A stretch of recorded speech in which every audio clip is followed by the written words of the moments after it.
മക്കൾക്ക് ഞാൻ ഭാരമാവാതിരിക്കുവാൻ വീടൊന്നു മാത്രം ഞാൻ ബാക്കിയാക്കി. ഈയിടെ ഇവിടെയും യോഗം നടക്കുന്നു, ചർച്ചകൾ പലതും നടന്നിടുന്നു. ചർച്ചയിൽ നല്ല പരസ്യം പറയുന്നു മക്കൾ മരുമക്കൾ വാശിയോടെ.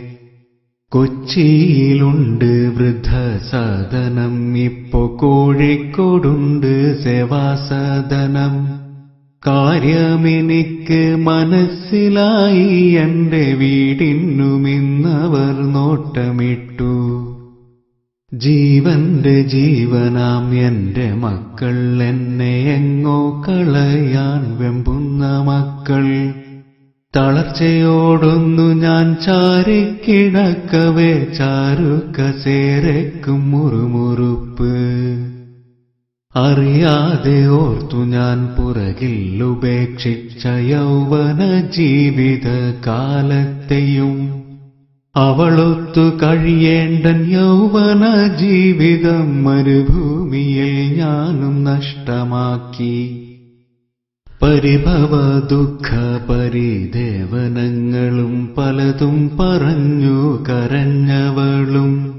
ഇതൊക്കെയും നമ്മുടെ മക്കൾക്കു വേണ്ടിയാണ്, ആശ്വസിപ്പിച്ചു പറഞ്ഞു ഞാനും.